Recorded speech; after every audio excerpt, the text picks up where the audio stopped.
Sintren. Dari segi asal-usul bahasa atau etimologi, sintren merupakan gabungan dua suku kata si dan tren.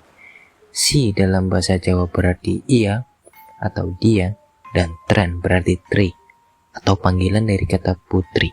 Sehingga sintren adalah si putri yang menjadi objek pemeran utama dalam pertunjukan kesenian sintren ini.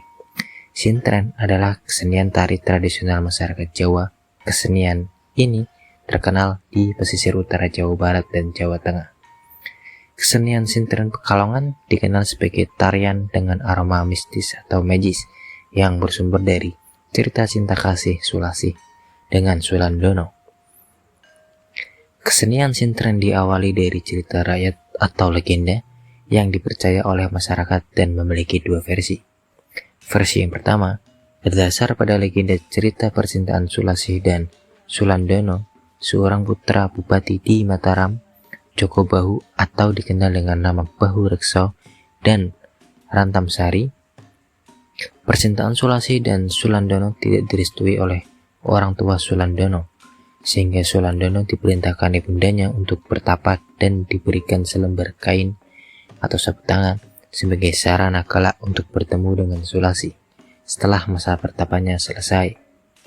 Sedangkan Sulasih diperintahkan untuk menjadi penari pada setiap acara bersih desa diadakan sebagai syarat dapat bertemu dengan Sulandono. Tepat pada saat bulan purnama, diadakan upacara bersih desa, diadakan berbagai pertunjukan rakyat.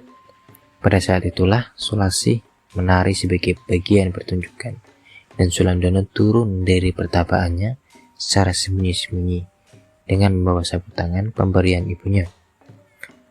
Sulasih yang menari kemudian dimasuki kekuatan spirit Rantamsari sehingga mengalami trans, dan saat itu Sulandono melemparkan sabuk tangannya sehingga Sulasih pingsan. Saat Sulasih kesurupan, ini yang disebut dengan sintren.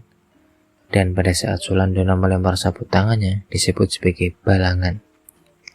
Dengan ilmu yang dimiliki Sulandono, Sulasih akhirnya dapat dibawa kabur dan keduanya dapat mewujudkan cita-citanya untuk bersatu dalam mahligai perkawinan. Nah, untuk versi yang kedua, sintren dilatar belakangi kisah percintaan Ki Joko Bahu atau Bahu Rekso dengan Rantamsari yang tidak disetujui oleh Sultan Agung Raja Mataram. Untuk memisahkan cinta keduanya, Sultan Agung memerintahkan Bahu Rekso menyerang VOC di Batavia. Bahu Rekso melaksanakan titah raja berangkat ke VOC dengan menggunakan perahu Kala Adi Duta. Saat berpisah dengan Rantamsari, itulah Bahu Rekso memberikan sabuk tangan sebagai tanda cinta. Tak lama terbetik kabar bahwa Bahu Rekso gugur dalam medan peperangan, sehingga Rantamsari begitu sedihnya mendengar orang yang dicintai dan dikasihi sudah mati. Terdorong rasa cintanya yang begitu besar dan tulus, maka Rantamsari berusaha melacak jejak gugurnya Bahu Rekso. Melalui perjalanan sepanjang wilayah pantai utara, Rantamsari menyamar menjadi seorang penari sintren dengan nama Dewi Sulasih. Dengan bantuan sabuk tangan pemberian Ki Bahu Rekso, akhirnya Dewi Rantamsari dapat bertemu Ki Bahu Rekso yang sebenarnya masih hidup.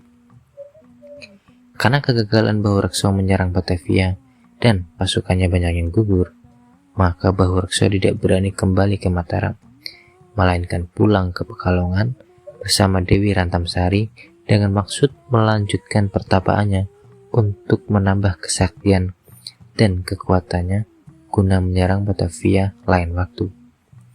Sejak itu, Dewi Rantamsari dapat hidup bahagia bersama dengan Bahu Rekso hingga akhir hayatnya.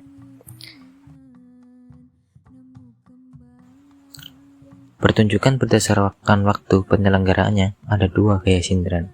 Yang pertama, sintren yang sengaja diselenggarakan bebas tanpa terbatas dengan waktu. Waktu di sini biasanya berkaitan dengan musim. Sintren jenis ini sering ditanggap di berbagai acara hajatan pernikahan, sunatan, atau sekedar penyambutan tamu dalam acara pemerintahan.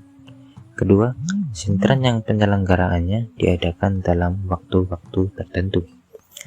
Sintren jenis ini biasanya diadakan pada saat kemarau panjang. Biasanya diadakan selama 35 sampai dengan 40 hari. Sintren jenis ini dipercaya sebagai ritual pemanggil hujan. Sintren yang diselenggarakan bebas biasanya diiringi dengan musik tarling, dangdut sebagai musik pengiring. Pemainnya jumlahnya sama seperti sintren yang diadakan sebagai ritual untuk memanggil hujan.